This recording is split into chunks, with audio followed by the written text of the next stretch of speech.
निजी संपत्ति पर नहीं करेंगे मुस्लिम नमाज अदा। संभल समेत अन्य कई जनपदों में जुमे की नमाज को लेकर पाबंदी।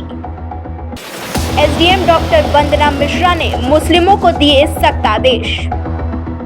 जहां एक तरफ नवरात्रि की तैयारियां देश में खूब जोरों शोरों से चल रही हैं, तो वहीं रमजान का आज आखिरी जुमा है और उसमें आज अलविदा की नमाज पढ़ी जानी है, जिसके चलते दिल्ली से लेकर उत्तर प्रदेश के संभल तक अलर्ट मोड जारी कर दिया गया है। अब मुस्लिमों को सड़कों पर नमाज न पढ़ने का फरमान भी जारी किया है। नमाज अदा करने पर पाबंदी लगा दी है। अब अलविदा जुमा और ईद की नमाज छतों पर भी नहीं पढ़ी जा सकती है, जिसे लेकर संभल में सख्त आदेश जारी कर दिए हैं। उत्तर प्रदेश के संभल, लखनऊ, अलीगढ़ समेत कई अन्य जनपदों में पुलिस और प्रशासन की ओर से आदेश दिए गए हैं।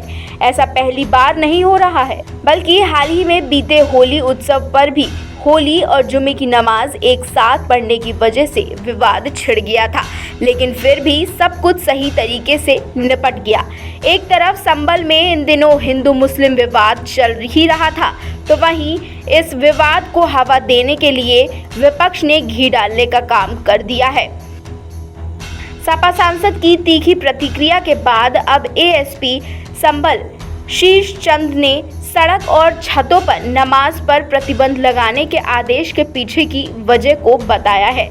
उन्होंने कहा है कि सड़क और छतों पर नमाज अदा नहीं की जाएगी।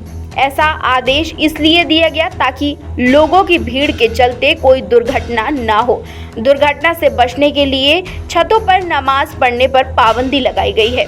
आपको बताते चले कि संभल सदर कोतवाली में बीते दिनों शांति समिति की बैठक हुई थी, जिसमें एएसपी और एसडीएम डॉक्टर वंदना मिश्रा ने सख्त आदेश देते हुए कहा कि छतों पर कोई नमाज अदा नहीं की जाएगी।